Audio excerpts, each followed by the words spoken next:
आप देख रहे हैं इंडिया टाउन न्यूज, भारत की बात। नमस्कार, आप देख रहे हैं इंडिया टाउन न्यूज और मैं हूं आपके साथ हर्षिता। स्वागत है आपका हमारे खास बुलेटिन खबरें मध्य प्रदेश की में, जहां हम आपको मध्य प्रदेश की महत्वपूर्ण खबरों से रूबरू कराएंगे। चलिए बुलेटिन की शुरुआत करते हैं। आगरमालवा जिला मुख्यालय से 5 किलोमीटर दूर ग्राम पंचायत सेमली की सीमा पर स्थापित जिरकोन प्राइवेट लिमिटेड कंपनी का कुछ ही महीनों में विरोध शुरू हो गया है। इस फैक्ट्री में एथेनॉल का निर्माण हो रहा है। आरोप है कि फैक्ट्री के दूषित पानी से इंसान व जानवरों को बीमारियों होने का खतरा पैदा हो गया है। इस समस्या को लेकर जिला कांग्रेस कमेटी अनुसूचित जाति प्रकोष्ठ जिला अध्यक्ष गौरीशंकर सूर्यवंशी के नेतृत्व में बड़ी संख्या में पहुंचे ग्रामीणों ने डिप्टी कलेक्टर सर्वेश यादव को ज्ञापन सौंपा। ज्ञापन में बताया गया कि जिरकोन प्राइवेट कंपनी द्वारा दूषित पानी को ग्राम कुंदला खेड़ा सीमा क्षेत्र के खाल में छोड़ा जा रहा है, जिससे बेजुबान जानवरों की मौत हो रही है। खाल के पास बने कुएं के पानी को ग्रामीण पेयजल के रूप में उपयोग करते हैं। इसके चलते ग्रामीणों के स्वास्थ्य पर भी खतरा पैदा हो गया है, लोग बीमार हो रहे हैं। सूर्यवंशी ने बताया कि आगर सारंगपुर मार्ग पर बड़ी संख्या में फैक्ट्री के बाहर ट्रक खड़े हो रहे हैं, जिससे दुर्घटना का खतरा मंडराता जा रहा है। ग्रामीणों ने कंपनी प्रबंधन पर कार्रवाई और दूषित पानी के उचित प्रबंधन कराने की मांग की है। ज्ञापन देते समय गौरीशंकर सूर्यवंशी, कैलाश राठौड़, सरपंच प्रतिनिधि मदन लाल कमाली, मन्ना लाल मेघवाल, बालूराम भगत, देवीलाल पटेल, कैलाश नायक सहित बड़ी संख्या में ग्रामीण मौजूद रहे। यह इस पानी की वजह से कहीं बड़ी बीमारी इन गाँवों के बीच में आम जन के ऊपर ना आ जाए, इसलिए आज हम सब ग्रामीण जनों के साथ यहाँ कलेक्टर महोदय को ज्ञापन देने पहुँचे हैं और कलेक्टर महोदय से यही निवेदन किया है कि जितनी जल्दी हो सके इस पर रोक लगाई जाए, नहीं तो आने वाले समय में बड़ा आंदोलन होगा या चक्का जाम पर मजबूर होना पड़ेगा। ये आपके हाथ में जो बोतल दिख रही क्या है इसमें? ये नाला का पानी है। जो कंपनी है वहाँ से जो पानी निकलता है वो पानी है, आधा किलोमीटर इसकी बदबू ऐसी है कि अपना यहाँ बीमार कर दे, ऐसी बदबू आ रही है। 1 किलोमीटर तक इस कंपनी का नाम जिरकोन है ना? जिरकोन कंपनी है। सावधान, अगर इस रास्ते से गुजर रहे हैं तो जरा कमजोर दिल वाले नजरें फेर ले। रात के अंधेरे में हेडलाइट पड़ते ही सामने आता है कंकाल जैसे कार का खौफ। रात का सन्नाटा, घने जंगलों के बीच से गुजरती घुमावदार सड़क और अचानक हेडलाइट की रोशनी में आसमान और जमीन के बीच लटकी दिखती है ये कंकाल बन चुकी कार। पहली नजर में किसी हॉरर फिल्म का सीन लगता है, लेकिन ये कोई स्टंट नहीं बल्कि देवास के कलवार घाट की वो खौफनाक हकीकत है जिसे देखकर अच्छे ड्राइवरों के पैर ब्रेक पर चले जाते हैं। देखिए खातेगांव से दीपक तिवारी की खास रिपोर्ट। कन्नौज को जोड़ने वाले इस स्टेट हाईवे को स्थानीय लोग खूनी रास्ता कहते हैं। पहले पुलिस के रिकॉर्ड में दर्ज हैं सिर्फ 14 मौतें और 50 अपाहिज लोग, लेकिन पड़ताल कहती है इन अंधे मोड़ों और खाइयों ने न जाने कितने 100 परिवारों के चिराग हमेशा के लिए बुझा दिए हैं। क्या रफ्तार का मतलब सिर्फ और सिर्फ मौत है? इसी खौफ पर ब्रेक लगाने के लिए देवास जिले की कन्नौज थाना पुलिस ने एक ऐसा साइकोलॉजिकल प्रयोग किया है जिसने सबको चौंका दिया है। जिस मोड़ पर एक भीषण एक्सीडेंट में जिंदगी खत्म हुई थी, उसी कार को यहां चेतावनी बोर्ड बनाकर हवा में टांग दिया है ताकि गुजरने वाली दूसरी गाड़ियों के ड्राइवर जैसे ही इसे देखे डर के मारे अपनी रफ्तार धीमी कर ले। कन्नौज थाने के टीआई तहजीब काजी की अनूठी तरकीब और डरावना नुस्खा काम कर गया। इस एक तरकीब और हाईटेक कैमरों की बदौलत अब इस मौत के घाट पर हादसे 50% तक कम हो चुके हैं। जो घटनाएं हुई थी वहाँ पर, उन घटनाओं में कितनी मृत्यु हुई थी, कितने घायल हुए थे, ये संख्या प्रदर्शित करके लगाया गया था। साथ ही कुछ एक्सीडेंट हुए थे, जो डेमो कार वगैरह थी वो भी वहाँ पर लगाई थी। ऐसे 2 स्थान प्रमुख थे हमारे यहाँ पर जो होते थे, कलवार घाट और एक सिया घाट। दोनों जगह पर हमने ये प्रैक्टिकल किए, जिसमें कलवार घाट पर ज़्यादा एक्सीडेंट होते थे। तो इसका ये परिणाम होगा अभी 6 महीने के अंदर में जब विगत 24, 25, 26 की हम कंपेयर करते हैं तो 65 से 70 एक्सीडेंट हुए थे विगत वर्षों में, और इस वर्ष 32 एक्सीडेंट हुए हैं सिर्फ, मतलब 50% एक्सीडेंट में कमी आई है। मंदसौर जिले के गरोड बस स्टैंड पर चोरी की एक घटना सामने आई है। जानकारी के अनुसार हथनापुर ढाबा निवासी मुन्नी बाई का पैसों से भरा बैग अज्ञात बदमाश चोरी कर ले गया। बताया जा रहा है कि बैग में करीब 40,000 रुपए नकद रखे हुए थे।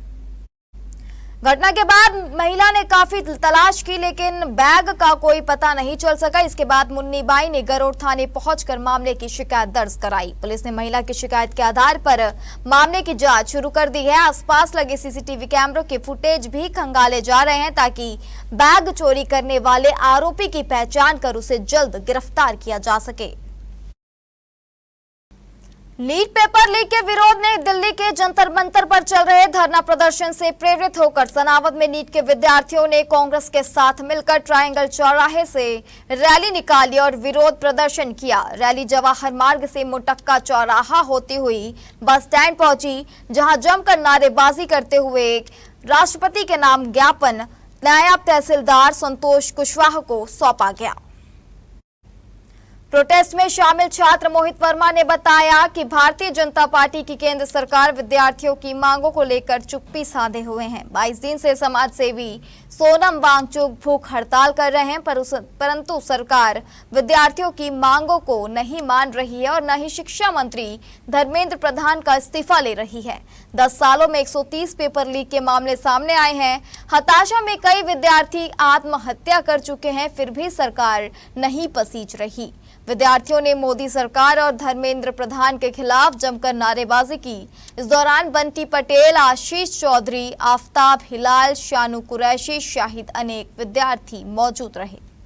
वहाँ पे बहुत स्थिति खराब है, मतलब कोई भी सुनने वाला नहीं है। तब भी हमारे जैसे लोग वहाँ पे गए हुए हैं जो खाना बांट रहे हैं, फ्री में पानी की व्यवस्था करके दे रहे हैं। बाकी नेताओं में बीजेपी की तरफ से कोई भी नेता वहाँ नहीं पहुंचा है। और सोनम वांगचुक जी के साथ 7 से 8 छात्र और अनशन पे बैठे हैं। वो शायद लोगों को नहीं मालूम होगा, लेकिन वो लोग भी अनशन पे बैठे हुए हैं पिछले 19-20 दिन से। क्या लगता है आज आपने यहाँ पे रैली निकाली, लोगों को किस तरीके से रुझान रहा? मेरे को बहुत अच्छा लग रहा है रुझान देख के। जैसे आज मैं सुबह से टीवी पे भी देख रहा था कि वहाँ पे भी लाखों की संख्या में मतलब बच्चे और सभी लोग एकत्रित हुए हैं। बच्चों के साथ बड़े भी एकत्रित हुए हैं। और आज सनावद में भी हमारे क्षेत्र में इतने लोग इकट्ठे हुए, इतने छात्र एकत्रित हुए, तो कुछ तो बदलाव आएगा, कुछ तो मेरे हिसाब से। दिल्ली के जंतर मंतर में चले कॉकरोच जनता पार्टी के आंदोलन का असर विदिशा जिले के सिरोंज में भी नजर आने लगा है। सिरोंज के मुख्य बाजार में बड़ी संख्या में स्कूल और कॉलेज के छात्र छात्राओं ने सड़क पर उतरकर जोरदार प्रदर्शन किया। हाथों में तख्तियां और बैनर लिए युवाओं ने मुख्य बाजार से विशाल रैली निकाली। प्रदर्शन के दौरान छात्र छात्राओं ने जमकर नारेबाजी की और व्यवस्था के खिलाफ आक्रोश जताया। छात्र छात्राओं ने की मांग थी कि केंद्रीय शिक्षा मंत्री तत्काल इस्तीफा दे। रैली के कारण कुछ समय के लिए यातायात प्रभावित हुआ। प्रदर्शन कर रहे छात्रों का कहना है कि जब तक उनकी मांगे पूरी नहीं होती और जिम्मेदार मंत्री इस्तीफा नहीं देते, उनका यह विरोध प्रदर्शन चरणबद्ध तरीके से जारी रहेगा। इस आंदोलन को स्थानीय नागरिकों का भी समर्थन मिल रहा है। लगातार भारत सरकार और हमारे वर्तमान शिक्षा मंत्री धर्मेंद्र प्रधान जो हैं वो पेपर लीक कराए जा रहे हैं। एक आध बार गलती सबसे होती है, हम भी मानते हैं, लेकिन बार बार गलती नहीं होती। और जब भारत के लोगों ने आपको वोट देकर चुना है तो इसलिए चुना है कि आप हमारे बच्चों का भविष्य सुनिश्चित और सुरक्षित कर सकें। और हमारे आने वाले भविष्य में बच्चों का क्या हाल होगा अगर अभी ये स्थिति है। तो जब टंकी का पानी फ्लो हो गया, जब लोगों में गुस्सा जागा और युवा रोडों पे आना चालू हुए, जंतर मंतर पर 21 दिन से वरिष्ठ साइंटिस्ट सोनम जी जो हैं वो वहाँ पे भूख हड़ताल पे बैठे थे। और अभी भारत सरकार ने एक सफ़ेद चादरों के बीच में से जाके उनको किडनैपिंग टाइप के उठा लिया, बहुत बर्बरता करते हुए उठाया है। इससे युवाओं में और आग फैल गई है, क्योंकि जब हम शांतिपूर्ण तरीके से अपना आंदोलन कर रहे थे और जो जंतर मंतर बनाए गए थे आज़ादी के बाद, तो वो इसीलिए बनाए गए थे कि कोई अपनी बात रखने के लिए जंतर मंतर पर अपना अनशन आंदोलन कर सकता है। दिल्ली में जंतर मंतर पर प्रदर्शन कर रहे कॉकरोच जनता पार्टी के कार्यकर्ताओं और छात्र छात्राओं पर हुए लाठीचार्ज से दुखी होकर विदिशा की छात्रा शिवानी निमताल ने गांधी चौक पर मंगलवार दोपहर 2 बजे अकेली धरने पर बैठ गई। वो अपने साथ कुछ स्लोगन लिख प्ले कार्ड लेकर बैठी थी। कुछ देर बाद पुलिस ने उसे समझा बुझाकर घर पहुंचा दिया। शिवानी जो प्ले कार्ड लेकर बैठी थी उस पर लिखा था कि प्रधानमंत्री मोदी जी कुछ तो बोलो, धर्मेंद्र प्रधान इस्तीफा दें। छात्रा का कहना है कि छात्र देश का भविष्य है, लेकिन उनके साथ दिल्ली में जो कुछ हो रहा है वह असहनीय है। इस पूरे घटनाक्रम लाठीचार्ज के बावजूद प्रधानमंत्री ने अब तक कुछ नहीं बोला है। छात्रा के धरने पर बैठे होने की सूचना मिलते ही कोतवाली थाना टीआई और प्रशासनिक अधिकारी मौके पर पहुंचे। महिला पुलिस भी इस दौरान मौके पर थी। छात्रा को समझाइश दी गई। उसे बताया गया कि बगैर अनुमति धरना प्रदर्शन करने पर कानूनी कार्रवाई की जा सकती है। शिवानी की फरियाद और शिकायत शासन तक पहुंचने की बात कहकर उसका धरना प्रदर्शन खत्म कराया गया। इसके बाद उसे एक ऑटो पर बिठाकर उसके घर भेज दिया गया। और मैं मोदी जी से बोलना चाहती हूँ कि अगर आप कुछ नहीं कर सकते, अगर धर्मेंद्र प्रधान का रेजिग्नेशन नहीं दे सकते तो आप कुछ तो कर सकते हैं। प्लीज कुछ तो करिए। ऐसा तो मत करिए कि हमें मार रहे हैं आप। हम स्टूडेंट हैं, देश का भविष्य है। अगर आप हमें ही खत्म कर देंगे तो फिर कहाँ इंडिया रहेगा, कहाँ देश बचेगा। और ऐसे देश में तो फिर आप क्या कर रहे हैं? आप कुछ बोलिए तो इस बारे में कि हाँ हम ये चीज़ करेंगे, हाँ हम रजिस्ट्रेशन नहीं दे सकते तो हम कुछ तो करेंगे। प्लीज बोलिए। अब वक्त हो चुका है एक छोटे से ब्रेक का। अब बने रहिए इंडिया टाउन न्यूज के साथ। क्या आप बाल झड़ने से परेशान हैं? अब अपनाइए प्रकृति की शक्ति। पाइए घने चमकदार बाल और खूबसूरत दमकती त्वचा। प्रकृति का वरदान Rukhsana shine herbal beauty combo kit, प्राकृतिक जड़ी बूटियों से तैयार। अब पाइए खूबसूरत चमकते बाल और त्वचा। हर्बल गुणों से भरपूर ये कॉम्बो आपके बालों और त्वचा की देखभाल में मदद करता है। अब उपलब्ध Amazon, फ्लिपकार्ट और नीचे दिए गए लिंक पर अभी ऑर्डर करें और हर्बल केयर का अनुभव लें।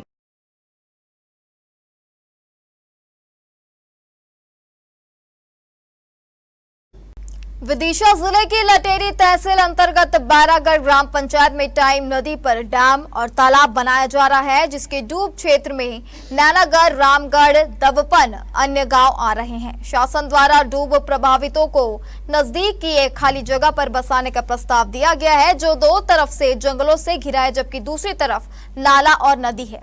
देखिए विदिशा से सोनू नामदेव की ये रिपोर्ट।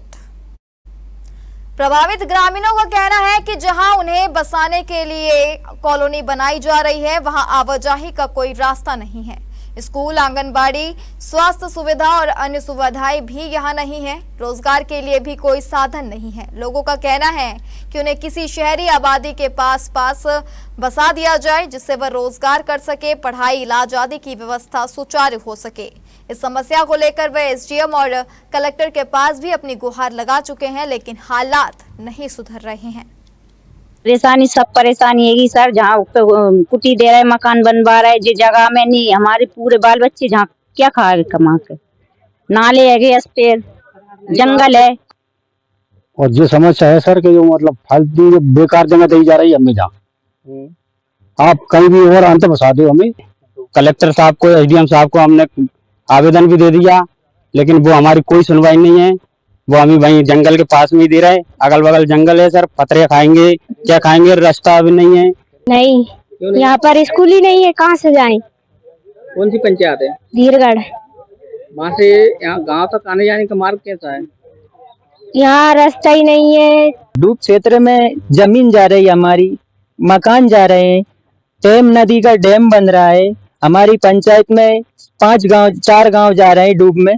दबकन, बैरागढ़, नैनागढ़, रामगढ़। बुधनी के ऐतिहासिक नर्मदा तट स्थित गोली घाट पर वर्षों से चली आ रही बड़ी समस्या का समाधान हो गया है। नगर परिषद ने घाट तक जाने के लिए लंबा रपटा तैयार करा दिया है। इसके साथ ही वर्षों से जमा गंदगी की भी सफाई कराई गई है। अब बुजुर्ग, दिव्यांगजन और श्रद्धालु 2 पहिया व 4 पहिया वाहनों से आसानी से घाट तक पहुंच सकेंगे। गोली घाट का निर्माण तत्कालीन पार्षद कंचन शर्मा के कार्यकाल में लगभग 51 लाख रुपए की लागत से कराया गया था। घाट इस प्रकार बनाया गया था कि बुजुर्ग, दिव्यांगजन और श्रद्धालु वाहन सहित आसानी से नीचे पहुंच सके। इस घाट पर अस्थि विसर्जन, धार्मिक अनुष्ठान और स्नान के लिए बड़ी संख्या में लोग आते हैं। करीब 7 वर्ष पहले रपटा क्षतिग्रस्त हो गया था। पूर्व पार्षद कंचन शर्मा ने अधिकारियों और मुख्यमंत्री को आवेदन देकर रपटा निर्माण की मांग उठाई थी। मुख्य नगर पालिका अधिकारी प्रशांत जैन ने मौके का निरीक्षण किया और तत्काल रपटा निर्माण के निर्देश दिए। लगभग 2 सप्ताह के भीतर रपटा तैयार किया गया।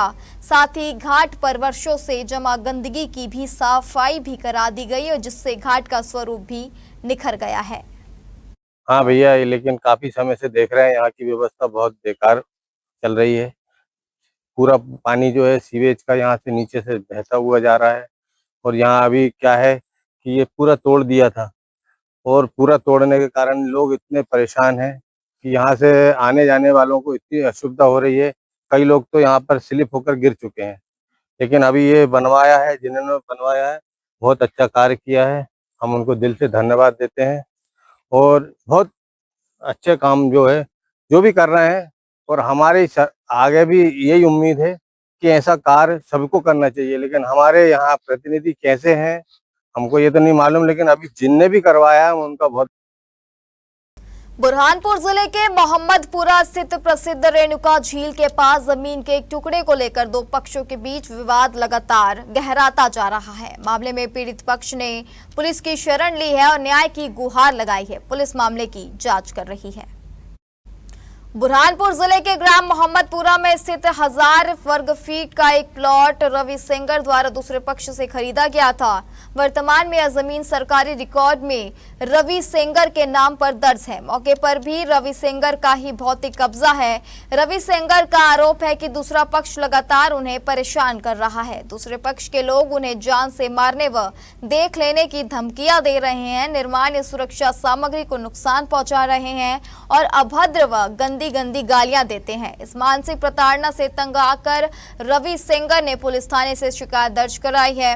उन्होंने पुलिस प्रशासन से परेशान करने वालों पर कड़ी कार्रवाई करने और अपनी संपत्ति व जान माल की सुरक्षा की मांग की है। बुरहानपुर पुलिस ने मामले की जांच शुरू कर दी है। पुलिस अधिकारियों का कहना है कि राजस्व रिकॉर्ड और शिकायत के आधार पर मामले की जांच की जा रही है और जो भी दोषी पाया जाएगा उसके खिलाफ सख्त कानूनी कार्रवाई की जाएगी। प्लॉट मेरे नाम से है, मेरे नाम से रजिस्ट्री हो चुकी है, लाइट वगैरह सब चीज़ें मैंने अपने नाम से लिया हुआ बाकायदा।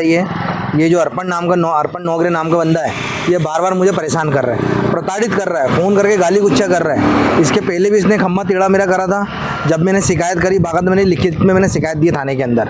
कल रात में मेरे दोनों खंभे टेढ़े करे और लाइट पूरी चालू लाइट बिछी हुई थी। कल संडे के दिन जबकि ना हवा थी ना आंधी थी, ना कोई टेढ़ा कोई हवा आंधी कारण खंभा टेढ़ा हो। आप खंभे की पोजीशन अभी देख सकते हो। कल रात में 10 बजे मुझे किसी अज्ञात व्यक्ति का फ़ोन आया, बोले यार भैया देखो आपकी लाइट नीचे गिरी हुई है। रात में आके मैंने पूरे वायरमैन उनको फ़ोन लगाया और लाइटें पूरी साइड में करवाई। कल कोई जान मानी का यदि कुछ नुकसान होया था तो मैं बेफालतू में कहाँ जाता सर। मेरे हाथ जोड़ के निवेदन है कि मुझे इसमें न्याय चाहिए। रजिस्ट्री किसके नाम से? रजिस्ट्री मेरे नाम से, रवि सहगल के नाम से।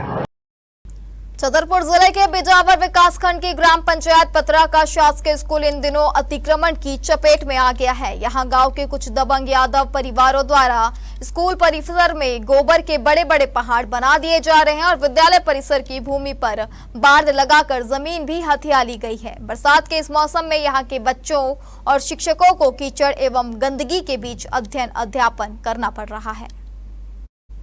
शिक्षा के मामलों में पतरा का यह स्कूल बेहद चाक चौबंद है, मगर गोबर और अतिक्रमण ने इस पर अब ग्रहण लगा दिया है। वहीं स्कूल के प्रभारी प्रधान पाठक का कहना है कि उन्होंने विभाग के वरिष्ठ अधिकारियों को पत्राचार के माध्यम से सूचित किया है, लेकिन अतिक्रमण नहीं हट सका। जबकि लोक शिक्षण संचालनालय भोपाल ने प्रदेश के शासकीय विद्यालयों को अतिक्रमण मुक्त कराने सभी जिलों के डीईओ, डीपीसी और प्राचार्यों को निर्देश दिए हैं, लेकिन इस आदेश का पालन कराने बिजावर विकासखंड के बीईओ, बीआरसीसी तथा प्राचार्य निष्फल साबित हुए हैं। अब देखना होगा कि खबर प्रसारण के बाद ग्राम पंचायत पतरा की माध्यमिक शाला का अतिक्रमण हटाने में अधिकारी कितनी संजीदगी से अपना काम कर पाते हैं। गंदगी घूरों से है, बच्चा जा नहीं रहा है, इसी से उन्हें परेशानी है। पानी वैसा तो और परेशानी है ज़्यादा, और कोई सुनाई नहीं दे, हमें कोई सुनता नहीं है। विधायक सुना सो नहीं सुना, और आपका यहाँ सुना सो नहीं सुना, लिख के भी दो तो नहीं सुना। क्या समस्या आ रही है बच्चों को वहाँ पर? जाहिर है उतने गंदगी है, गपत है वे, और स्कूल में भी पानी भरा जाता। तो बच्चे बता रहे थे कि वहाँ बच्चे जाके है कि उतने गंदगी है, हम जा नहीं रहे। क्या नाम है बेटा आपका? नीतीश अहरवाल। कहाँ पर खड़े हैं हम? स्कूल के पास। कौन सा स्कूल है ये? शासकीय माध्यमिक शाला। कौन सा गाँव? पतरा। पतरा। यहाँ पर ये गंदगी फैली हुई है, आप लोगों को क्या क्या समस्या आ रही है? ये समस्या आ रही है कि हम जब स्कूल बुलाते हैं तो खचा मच जाता, गंदगी आ जाती है और निकलते हैं तो गिर जाते हैं। ये जो अतिक्रमण यहाँ पर पड़ा हुआ है, गोबर वगैरह पूरा ढेर लगे हुए हैं, आप लोगों ने सर से नहीं कहा? कहा था, अभी सर बोलते हैं कि हम आप लोगों से कहेंगे और सब उनसे करवाएंगे। तो अभी तक सफाई नहीं हुई है? यहाँ पर कब से ये गंदगी मची हुई है? बहुत सालों से। हमारा कहना ये है कि हम 2022 से की शिकायत भी कर रहे हैं, एसडीएम साहब को हमने लिख के भी दिया है, विधायक जी को बुला के यहाँ पे विधायक जी को भी दिखवाया है। उन्होंने कहा है कि हम अतिक्रमण हटवाएंगे, बाउंड्री बनवा देंगे, लेकिन आज तक बाउंड्री नहीं बनाई जा रही है। किस किस के द्वारा ये अतिक्रमण किया गया है? राज्य ग्राम के जो इस मोहल्ले के यादव समाज के लोग हैं, जैसे कोड़ा बना है, बारी लगी है, एक कमलेश यादव की है, एक भूरे पड़े हैं, मुन्ना यादव के हैं, ब्रजलाल यादव के हैं, हीरा यादव के हैं, काशी प्रसाद यादव। आप लोगों ने व्यक्तिगत रूप से नहीं कहा क्या? कहा है साहब, पहले इन लोगों पे जब इस विद्यालय परिसर में जमीन कितनी है? जमीन 1 एकड़ से थोड़ी बहुत ओवर भी है। हरदा कोतवाली थाना क्षेत्र के अब गांव खुर्द नया नगर के पास बाइक और कार आपस में टकरा गई। हादसे में बाइक सवार 2 लोग गंभीर रूप से घायल हो गए। डायल 112 के आरक्षक रामदीन डोंगरे और पायलट दीपक कुल्हारे ने घायलों को हरदा जिला अस्पताल पहुंचाया। हादसे में छिपानेर निवासी घायल कमलेश और राजू घायल हुए हैं। उनका हरदा जिला अस्पताल में उपचार जारी है। बताया जा रहा है कि बाइक सवार युवक अपने गांव छिपानेर लौट रहे थे। इसी दौरान छिपानेर की ओर से हरदा आ रही कार से उनकी बाइक की टक्कर हो गई। हादसे में कार सवार को मामूली चोटें आई हैं। फिलहाल पुलिस हादसे की जांच पड़ताल कर रही है। हमारे खास बुलेटिन खबरें मध्य प्रदेश की में फिलहाल इतना ही। आप बने रहिए इंडिया टाउन न्यूज के साथ। नमस्कार। आप देख रहे हैं इंडिया टाउन न्यूज, भारत की बात।